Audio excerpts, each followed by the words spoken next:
같이 기도하심으로 12월 첫 주 12월 1일 수요일 저녁 예배를 시작합니다. 살아서 역사하시는 아버지 하나님, 11월도 은혜 가운데 보내게 하시고 12월 첫날 수요일 저녁 예배를 저희들이 맞이합니다. 2021년 이제 한 달이 남아있는 이 시간, 값진 시간으로 결단하며 수예배로 나아갑니다. 우리를 여기까지 도우신 에베네셀의 하나님을 찬양하며 오늘도 주신 말씀을 감사히 받고 결단하며 삶의 큰 노정기로, 신앙의 삶의 큰 인내자로, 인도자로 말씀을 받고 따라 나가기를 원합니다.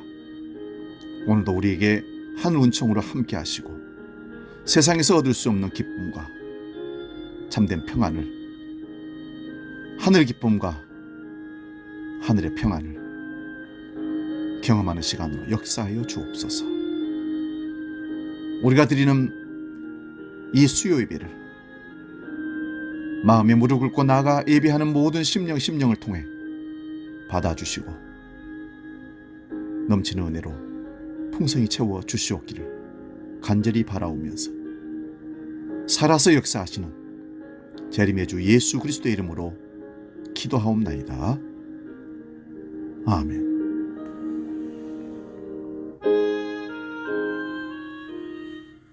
찬송가 411장 내 맘속에 함께 찬송합니다.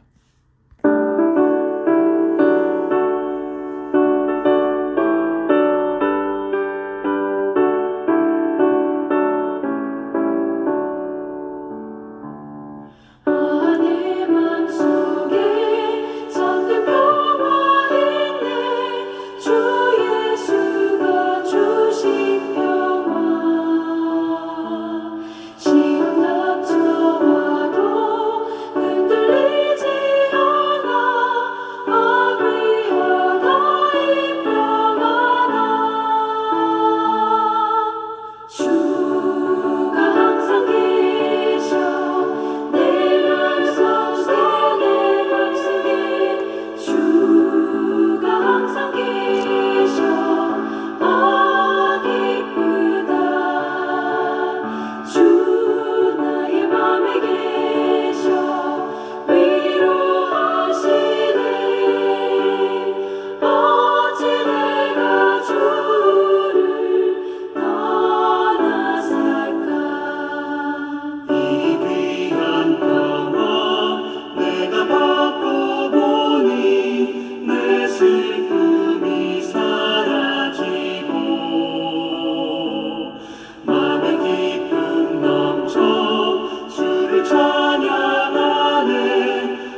다 같이 사도신경으로 우리 신앙을 고백합니다.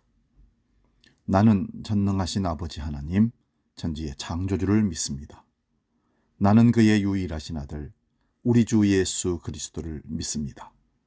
그는 성령으로 잉태되어 동정녀 마리아에게서 나시고 본디오 빌라도에게 고난을 받아 십자가에 못 박혀 죽으시고 장사된 지 사흘 만에 죽은 자 가운데서 다시 살아나셨으며 하늘에 오르시어 전능하신 아버지 하나님 우편에 앉아 계시다가 거기로부터 살아있는 자와 죽은 자를 심판하러 오십니다. 나는 성령을 믿으며 거룩한 공교회와 성도의 교제와 죄를 용서받는 것과 몸의 부활과 영생을 믿습니다. 아멘. 오늘 우리에게 주시는 하나님 말씀은 신약성경 빌립보서 4장 4절 5절 말씀입니다. 우리 함께 찾아서 한 목소리로 봉독할 때 살아계신 주님의 음성을 들을 수 있기 바랍니다. 빌립보서 4장 4절 5절입니다. 봉독합니다. 주 안에서 항상 기뻐하라. 내가 다시 말하노니 기뻐하라. 너희 관용을 모든 사람에게 알게 하라. 주께서 가까우니라. 아멘. 오늘 봉독한 말씀으로 빌립보서 강의 23번째 기쁨과 관용, 이런 제목으로 피차 은혜를 나누고자 원합니다. 기쁨과 관용. 본문 4절을 다시 봅니다. 주 안에서 항상 기뻐하라. 내가 다시 말하노니 기뻐하라. 여러분 기쁘십니까? 기쁜 삶을 살고 있다면 무엇 때문에 기쁩니까? 아니면 반대로 기쁘지 못한 슬픔의 삶을 산다는 것은 무엇 때문에 슬퍼할까요?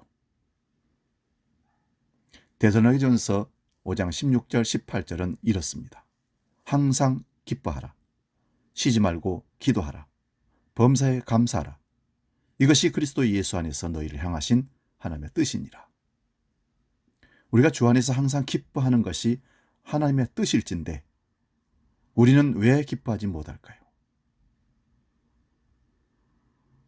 우리는 지난 한 주간을 살면서, 아니 주일 이후 3일 동안 살면서 정말 기쁨을 잃어버리고 짜증을 부리며 살았던 이유가 무엇일까요? 아마 대부분 우리 삶에 짜증을 부리고 원망하고 화를 내는 이유가 간단히 말하면 세상 만사가 내 뜻대로 돌아가지 않았기 때문에 짜증나고 원망하고 화가 났던 것입니다. 그러므로 사람들은 자기 뜻대로 이루기 위하여 힘을 가지려고 합니다. 돈을 가지고 권력을 가지면 좀 더 자기 뜻대로 살 수 있다고 생각하기 때문입니다. 이것이 타락한 인간의 실상이지만 사람들은 이것이 죄로 인한 것인 줄 알지 못합니다. 그런데 자기 힘을 가지려고 나서다 보니 이미 세상에 힘을 가진 자들이 너무 많습니다. 그래서 많은 사람들이 신들을 찾습니다. 능력이 많은 신에게 정성을 바치므로 신의 힘을 빌려서 내 뜻을 이루어보려고 합니다. 그런데 복음은 정반대입니다. 예수 그리스도께서 우리를 찾아오셔서 우리의 뜻을 무너뜨리고 주님의 뜻을 우리 안에 이루고자 원하십니다. 우리가 예수님을 믿는다는 것은 예수님이 만유의 주제이심을 믿는 것입니다. 만물이 주에게서 나왔고 주로 말미암아 돌아간다고 로마서 11장 36절에 말씀합니다. 그렇다면 우리는 내 뜻대로 이루어지기를 원하는 것이 아니라 주님의 뜻대로 이루어지기를 원하는 것이 예수를 믿는다는 사실을 알아야 됩니다. 만물이 주에게서 나왔고 주로 말미암고 주에게로 돌아가는 일에 주님은 결코 실패하지 않습니다. 우리가 주님을 믿는다면 만사가 주 뜻대로 이루어질 것이기에 주 안에서 항상 기뻐하는 것입니다. 나의 형편이 어떠하여도 세상 만사가 내 뜻대로 안 되어도 주님의 뜻대로 되기에 우리는 기뻐할 수 있는 것입니다. 빌립보 교회에는 외부의 핍박이 있었습니다. 내부적으로 십자가의 원수로 행하는 자들도 있고 유오디아와 순두계는 서로 다투고 있는 교회에 여러 가지 갈등의 문제들이 있었습니다. 그런데도 주 안에서 항상 기뻐하라고 하는 이유는 주 안에서 어떤 일이 일어났고 어떤 일이 일어날 것인지를 알기에 항상 기뻐하라고 권면하는 것입니다.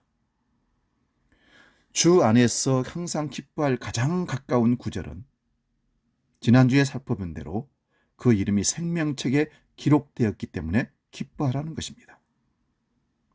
복음을 듣고 믿으며 그 복음에 협력하는 자들이 생명책에 기록이 되어 있다고 합니다. 그러므로 지금 상황이 어떠해도 생명책에 기록된 것으로 인하여 항상 기뻐할 수 있다는 것입니다. 그 이유는 생명책에 기록된 자들은 하늘의 시민권이 있는 사람입니다.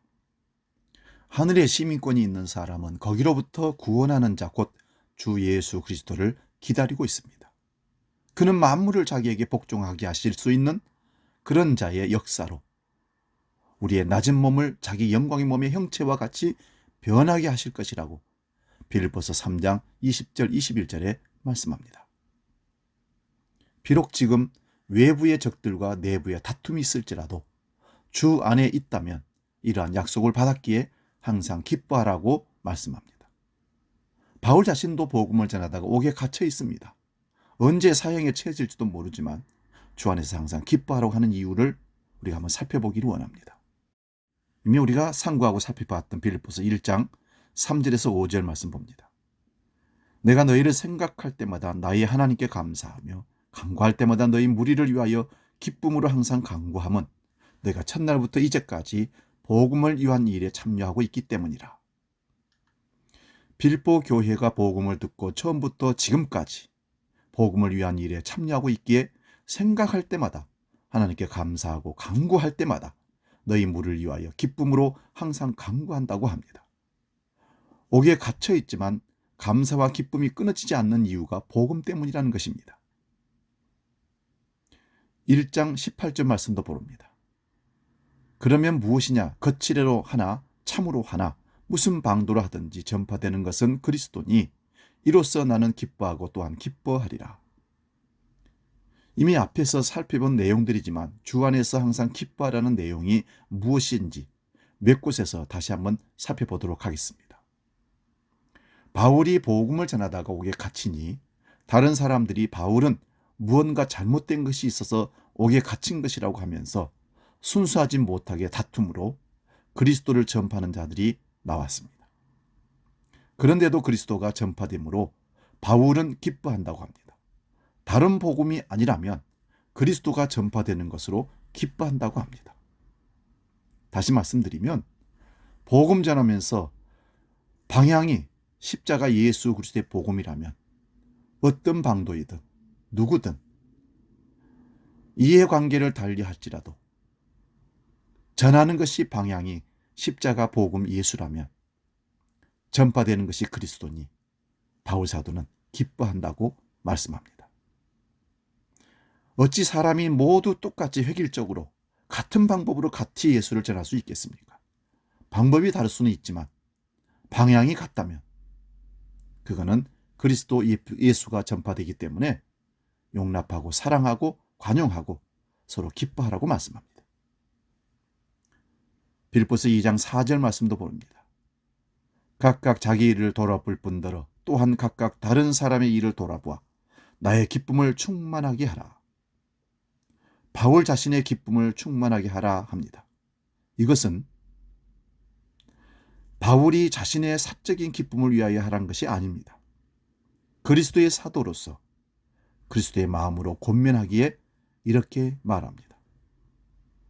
바울이 권면하는 것은 성도 안에서 권면, 사랑, 위로, 교제, 궁휼, 자비가 있을 때에도 인간의 약함과 악함으로 인하여 다툼이 일어날 수 있기에 마음을 같이하여 같은 사랑을 가지고 다툼이나 허용을 하지 말고 겸손한 마음으로 자기보다 남을 낮게 여기라 합니다. 이렇게 하면 자기를 기쁘게 하는 것이라고 하지만 결국 그리스도를 기쁘시게 하는 것이라는 겁니다. 빌립보서 2장 13절 말씀 봅니다. 너희 안에서 행하시는 이는 하나님이시니 자기의 기쁘신 뜻을 위하여 너희에게 소원을 두고 행하게 하시나니 예수님을 믿는 성도 안에서 행하시는 분은 하나님이십니다. 하나님께서 자기의 기쁘신 뜻을 위하여 우리에게 소원을 두고 행하십니다. 하나님께서 우리 안에 두신 소원이 무엇입니까? 하나님 아버지의 소원은 그 아들 예수 그리스도를 믿음으로 영원한 생명을 얻는 것이 아버지의 뜻이고 소원입니다. 그러므로 우리가 예수를 믿는 것은 그의 보내신 하나님을 믿고 아는 것입니다. 이것이 하나님의 일이며 영원한 생명입니다. 하나님이 기쁘신 뜻을 우리 안에서 이루시기를 원하시기에 우리는 항상 기뻐할 수밖에 없는 자들입니다. 빌립보서 2장 17절 18절도 봅니다. 만일 너희 믿음의 제물과 섬김 위에 내가 나를 전제로 드릴지라도 나는 기뻐하고 너희 무리와 함께 기뻐하리니 이와 같이 너희도 기뻐하고 나와 함께 기뻐하라. 빌립보 교회의 복음에 대한 헌신을 믿음의 제물과 섬김이라고 말씀합니다. 바울은 그 위에 자신을 부어드리는 제사처럼 될지라도 기뻐하고 그들과 함께 기뻐한다고 합니다. 그러므로 너희도 기뻐하고 나와 함께 기뻐하라고 합니다. 이것이 성도가 성령 안에서 서로 교통하는 삶이라는 것입니다. 빌립보서 2장 28절 29절도 봅니다. 그러므로 내가 더욱 급히 그를 보낸 것은 너희로 그를 다시 보고 기뻐하게 하며 내 근심도 덜려 함이니라. 이러므로 너희가 주 안에서 모든 기쁨으로 그를 영접하고 또 이와 같은 자들을 존귀히 여기라. 에바브라라는 사람이 병이 들었다는 소식을 들은 빌립보 교인들이 염려 걱정을 하고 있기에 에바브라가 병에 나은 것을 알게 하려고 먼저 그를 보낸다고 합니다. 그러면서 에바브라를 보면서 기뻐할 뿐만 아니라 주 안에서 모든 기쁨으로 그를 영접하라고 권면합니다. 에바브로는 복음을 위하여 자기 목숨도 돌보지 않은 자라고 합니다. 주 안에서 기뻐하는 내용들이 다 이러합니다. 3장 1절 봅니다. 끝으로 나의 형제들아 주 안에서 기뻐하라. 너희에게 같은 말을 쓰는 것이 내게는 수고로움이 없고 너희에게는 안전하니라. 여기서도 주 안에서 기뻐하라고 합니다. 여러분, 빌립보서 한 성경 안에 기뻐하라는 단어가 16번 등장합니다. 그만큼 기쁨이라는 단어를 많이 사용하는 것이 빌립보서입니다. 이어지는 말씀 보면 비록 율법주의자들이 와서 여러 가지 박해들이 있지만 그러나 주 안에서 기뻐하라고 합니다. 그러한 핍박조차도 주 안에 있는 이 기쁨을 끊을 수가 없다는 것입니다. 그러므로 바울이 기뻐하라고 하는 것은 세상의 환경이나 조건이나 감정으로 일하는 것이 아니라 주 안에서 기뻐하는 것입니다. 사도행전 5장 41절을 봅니다. 사도들은 그 이름을 위하여 능욕받는 일에 합당한 자로 여기심을 기뻐하면서 공의 앞을 떠나니라. 오순절에 성령이 임하자 사도들이 담대하게 복음을 전합니다. 너희가 십자가에 못 박아 죽인 예수를 하나님이 살리시고 주와 그리스도가 되게 하셨다는 복음을 듣고 많은 유대인들이 마음에 찔려서 사도들에게 어찌하냐고 묻습니다. 그때 사도들은 회개하고 주 예수를 믿으라 라고 합니다. 그렇게 복음이 증거되자 산헤드린 공회에서 제자들을 잡아서 위협하고 주 예수 이름을 전하지 못하게 경고를 합니다. 그러나 이들이 담대하게 우리가 사람의 말보다 하나님 말씀을 들어야 한다고 하면서 핍박받는 것으로 인하여 기뻐합니다. 산헤드린 공회 앞에서 경고를 받고 다시 그 공회를 떠나서 밖에 나와서는 우리가 예수를 전하다가 이렇게 핍박을 받느니 얼마나 기쁜가. 사도들은 예수를 전하다가 핍박받는 것이 그래서 기뻐했다고 말씀합니다. 데살로니가전서 1장 4절에서 7절 말씀 봅니다. 하나님의 사랑하심을 받은 형제들아 너희를 택하심을 아노라. 이는 우리 복음이 너희에게 말로만 이른 것이 아니라 또한 능력과 성령과 큰 확신으로 된 것입니다. 우리가 너희 가운데서 너희를 위하여 어떤 사람이 된 것은 너희가 아는 바와 같으니라. 또 너희는 많은 환난 가운데서 성령의 기쁨으로 말씀을 받아 우리와 주를 본받은 자가 되었으니 그러므로 너희가 마게도냐와 아가야에 있는 모든 믿는 자의 본이 되었느니라. 믿음의 역사와 사랑의 수고와 소망의 인내가 있는 데살로니가 교회입니다. 이 교회의 복음이 증거된 것은 능력과 성령의 큰 확신으로 된 것이라고 합니다. 우리는 이런 말을 들으면 어떤 표적과 기적을 생각하게 됩니다. 그런데 능력과 성령의 큰 확신으로 증거가 된 내용이 무엇인지 아십니까? 많은 환난 가운데서 성령의 기쁨으로 말씀을 받아 우리와 주를 본받는 자가 되었다고 합니다. 많은 환난이 없어진 것이 아니라 많은 환난 중에 성령의 기쁨으로 말씀을 받은 것이 성령의 능력이라는 것입니다. 이것을 간단한 예로 한번 설명을 해보겠습니다. 제게 갑자기 100억이 넘는 건물이 문서로 내게 주어졌습니다. 이것을 호주머니에 넣고 다닙니다. 가슴이 얼마나 벅차고 감격스러운지 마음이 든든합니다. 그런데 누군가가 나를 아는 사람이 무시하고 업신여기고 조롱하고 심지어는 핍박을 합니다.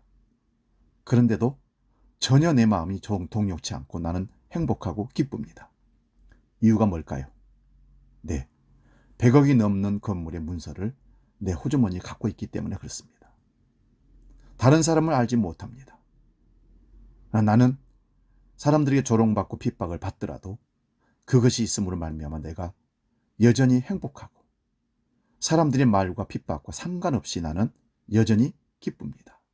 나만이 아는 기쁨이죠.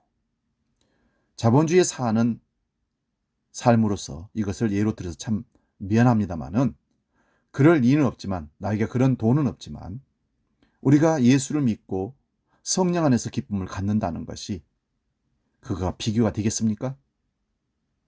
사람들은 알지 못하는 하늘나라 시민권을 갖고 있는 천국 백성으로 살아가는 그리스도인이라면 세상 있는 것 없는 것 다 상관없이, 어떤 환경 여건과 상관없이 내가 기뻐할 수 있다면 그건 하나님의 성령의 능력으로 기뻐하는 것입니다. 로마서 14장 7절 말씀 봅니다. 하나님의 나라는 먹는 것과 마시는 것이 아니요 오직 성령 안에 있는 의와 평강과 희락이라. 하나님의 나라는 음식 정결 규례를 가지고 지키냐 안 지키냐가 아니라고 합니다. 하나님의 나라는 오직 성령 안에 있는 의와 평강과 희락이라고 합니다. 성령 안에 있다는 것은 주 안에 있다는 말과 같은 뜻입니다. 그러므로 성령 안에서 의와 평강과 희락이 하나님의 나라입니다. 여기서 의란 예수님을 믿음으로 인하여 주어진 의가 됩니다. 그 의로 인하여 하나님과 이웃과 올바른 관계로 평강을 누리는 것이 참된 기쁨의 나라, 곧 하나님의 나라입니다. 이제 하나님의 나라의 기쁨을 좀 더 넓은 시각으로 생각해 보겠습니다. 하나님께서 천지를 창조하시고 보시기에 좋았다고 하셨습니다. 하나님께서 좋았다고 하시는 것은 하나님의 기쁨이라고 할 수 있습니다. 그런데 아담과 하와가 타락을 합니다. 타락한 아담과 하와는 자기의 수치를 스스로 가리려고 합니다. 자기의 수치를 가리려고 하는 이 일들이 타락한 인류의 역사입니다. 그러나 하나님은 아담과 하와에게 짐승의 가죽옷을 입혀주셨습니다. 비록 에덴 동산에서 쫓겨나게 하시지만 하나님은 그들에게 약속을 주십니다. 여인의 후손이 뱀의 후손의 머리를 상하게 할 것이라고 창세기 3장 15절에 말씀하십니다. 하나님의 그 약속을 이루시기 위하여 하나님은 아브라함을 부르시고 약속하십니다. 씨와 땅을 약속하시고 열방이 아브라함을 통하여 복을 받으실 거라고 말씀합니다. 그 복이란 믿음으로 의롭다함을 받는 복입니다. 이러한 하나님의 약속을 보이시기 위하여 아브라함의 후손들이 애굽에서 종살이 하다가 하나님의 약속대로 출애굽을 합니다. 출애굽하는 가장 중요한 이유는 하나님의 처소를 삼으시고 그곳에서 영원 무궁히 거하시는 것을 위해서입니다. 그래서 모세를 통하여 성막을 만들게 하시는 것은 하나님께서 함께 거하시기를 위한 것입니다. 이스라엘 백성들도 그런 하나님 말씀을 순종하겠다고 언약을 맺었지만 광야에서도 가나안 땅에서도 늘상 하나님 언약을 배반하고 다른 이방신을 섬기고 하나님을 마음 아프게 했다는 것입니다. 여러분, 하나님의 약속은 영원하시기에 그 약속을 이루어내시는 것이 예수 그리스도를 통하여 그의 피로 구속하신 백성을 자기 처소를 삼으시는 겁니다. 다시 말씀드립니다. 예수 그리스도를 주로 믿고 살아가는 우리가 하나님의 거하시는 처소가 되는 겁니다. 내가 너희 안에, 너희가 내 안에 있으면 주님은 우리와 관계를 우리 안에 들어서 처소를 삼으심으로 하나님의 친백성 삼으시고 처소를 삼고 있는 그곳이 하나님의 나라가 되는 것입니다. 요한복음 14장을 보면 예수님께서 십자가를 지시기 전에 처소를 만들러 가신다고 말씀합니다. 내가 가서 처소를 예비하면 나 있는 곳에 너희를 있게 하기 위해서 다시 오시겠다 말씀하셨습니다. 여기서 이 처소란 성령을 보내시는 것을 말씀합니다. 그러므로 예수님의 십자가로 하나님의 약속을 다 이루시고 성령을 보내주시면서 그 성령이 임한 자는 성전이 되는 것입니다. 그러므로 성도가 하나님의 거하실 처소가 됩니다. 요한계시록에서 그 완성을 하나님과 어린 양이 자기 백성들과 함께 사는 것을 그림처럼 보여주고 있습니다. 이러한 처소를 은혜로 받은 자들이 복음을 듣고 믿는 사람들입니다. 이러한 자들은 이 세상에서도 기쁨으로 살아갑니다. 나의 소유를 누리는 기쁨이 아니라 나누는 기쁨을 누립니다. 내가 높아지는 기쁨이 아니라 자기를 낮추고 섬기는 기쁨을 누리게 됩니다. 자발적인 고난의 길을 기쁨으로 갈 수 있는 자들이 바로 하늘의 시민권이 있는 자들입니다. 예수 그리스도께서 이 길을 가셨고 그의 사도들이 이 길을 따라갔습니다. 이것이 성령의 기쁨입니다. 고난과 핍박과 환난도 결코 그들을 막을 수 없는 기쁨입니다. 이러한 기쁨으로 관용을 나타냅니다. 그 관용을 모든 사람에게 알게 하라고 합니다. 본문 5절을 봅니다. 너희 관용을 모든 사람에게 알게 하라. 주께서 가까우시니라. 주 안에서 항상 기뻐하라고만 하지 않고 너희 관용을 모든 사람에게 알게 하라고 합니다. 관용은 너그럽게 용서하고 베푼다는 뜻입니다. 이 세상은 성과를 내어야 합니다. 성과를 위하여 치열한 경쟁을 해야 하는데 관용을 하면 성과를 내지 못합니다. 관용 없이 성과를 이루었지만 그게 스트레스입니다. 그 스트레스를 풀기 위해서 쾌락으로 보상을 하려고 합니다. 이런 악순환의 구조에서 관용이 나올 수는 없습니다.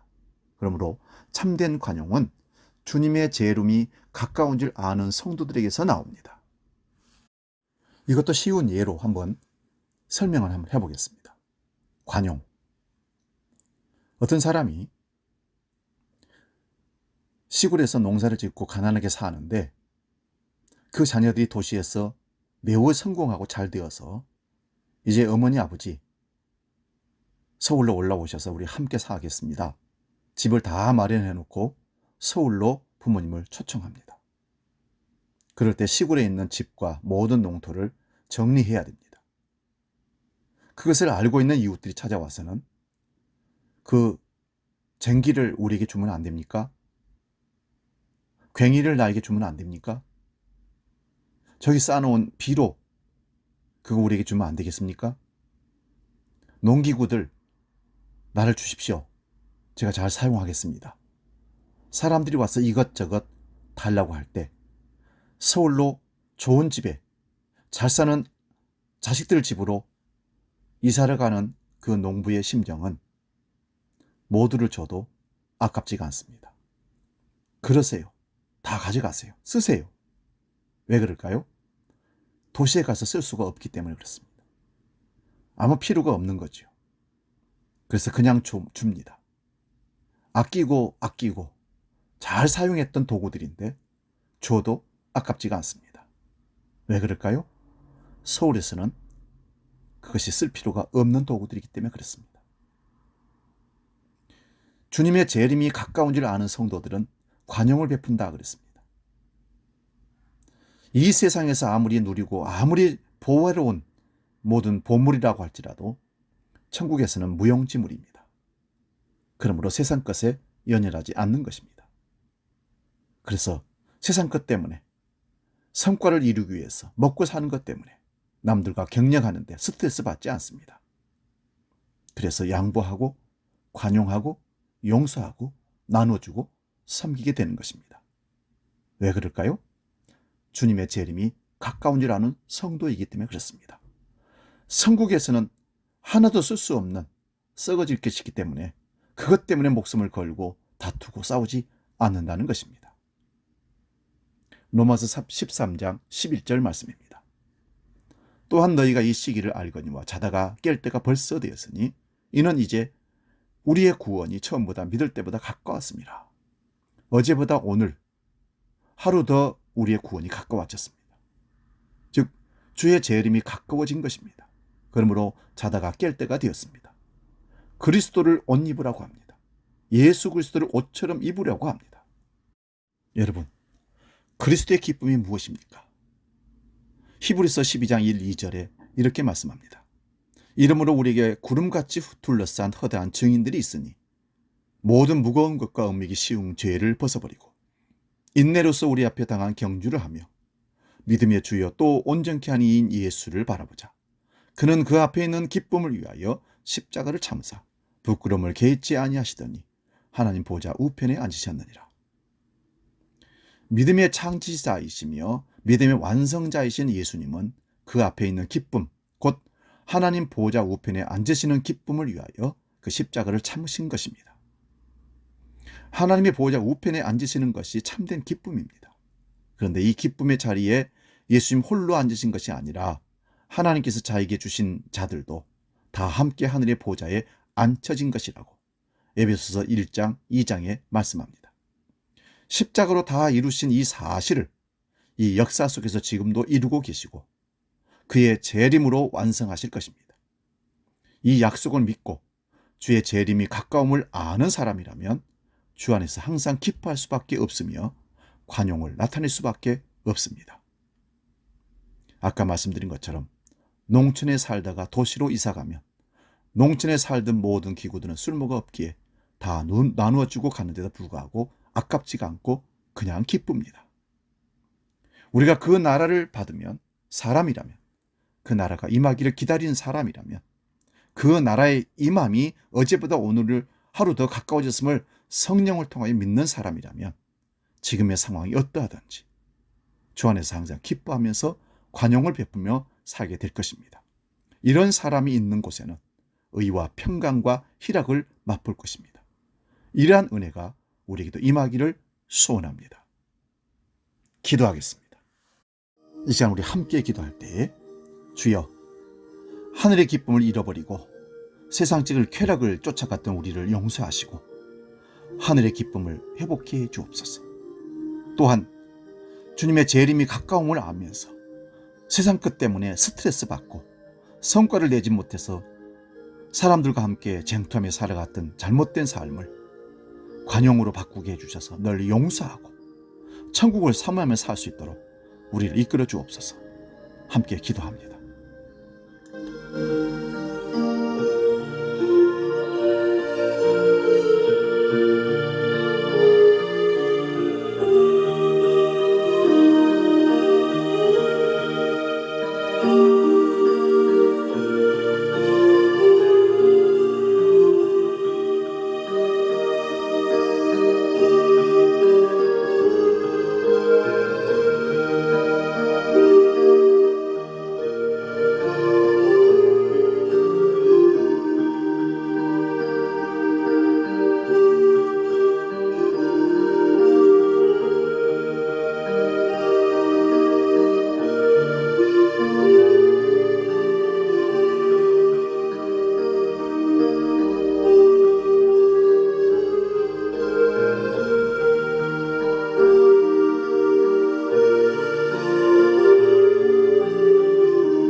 기도하겠습니다.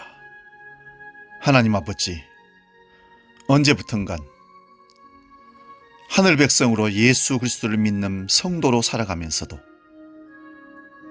세상 기쁨을 추구하며 세상을 따라가다가 하늘 기쁨을 잃어버렸습니다.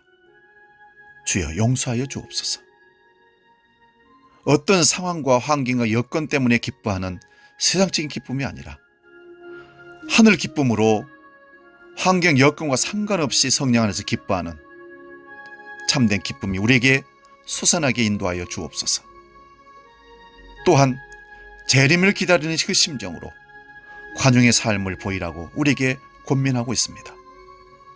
세상 것 때문에 슬퍼하고 낭망할 것이 아니라 빼앗겨도 잃어버려도 없어도 하늘 기쁨이 있으므로 재림의 주가 곧 오심으로 사모함으로 관용하며 용서하며 살 수 있도록 우리를 이끌어 주시옵소서. 이 밤에도 이 말씀을 마음에 간직하고 삶의 지표로 삼으며 날마다 하늘 기쁨과 관용의 삶을 살도록 우리를 이끌어 주시옵소서. 이제는 우리 주 예수 그리스도의 은혜와 아버지 하나님의 크신 사랑과 성령님의 감동 교제 역사 충만케 하심이 관용과 기쁨으로 이 땅에서 그리스도의 삶을, 천국 백성의 삶을, 하늘의 시민권의 삶을 살기로 결단하는 모든 성도들 머리 위에 영원히 함께 하시기를 간절히 축원하옵나이다. 아멘.